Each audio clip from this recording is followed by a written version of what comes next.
Now to our first Trailblazer Spotlight, and Jacqueline Basulto, CEO of SeedX, was named as a Trailblazer at this year's ICMA annual conference, and she joins us now to talk a little bit more about that.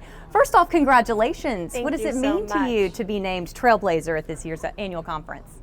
It's a huge honor to be named a Trailblazer, especially this year coming out of COVID or still going through the pandemic, and being able to speak on a topic that's so important and so often overlooked, I think, by our local governments, which is being online, being productive online, and engaging with residents and constituents and tourists and everyone who interacts with your city in an online manner.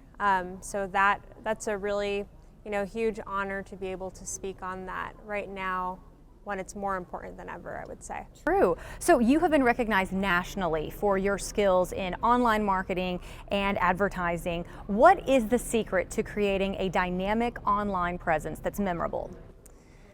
The secret is, I would say, just being really dedicated to it. I think the biggest thing that holds people back is fear of the digital realm of technology, of learning, and really, once you kind of get past that and you embrace the technology,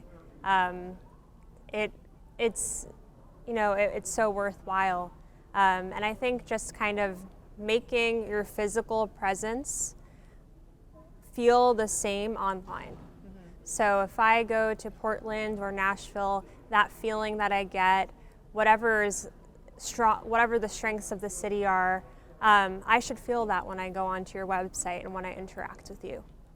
What would you say to local leaders who say, we've got a website, we've got all the social media pages, but we just don't seem to get any traction? What typically is the big problem? I think the problem is just being focused on what you're trying to do. I think a really great example of a city that's done an awesome job online is the city of Miami. Mayor Suarez has a Twitter following, and he specifically chose to go onto Twitter and to speak to the entrepreneurial community about startups and bring them over to Miami and kind of talk about why Miami is a great place for that. And it's led to so much growth in their entrepreneurial community there over the last 2 years. It's crazy. So I think really just understanding what are my goals for this year, what's the best platform for them, and being dedicated and not kind of doing too much of everything with little motivation or little intention behind it. So kind of pick a lane and then really focus on that. Yep. Wonderful. Well, Jacqueline, congratulations again on being named a Trailblazer this year. Much. Thanks for your time.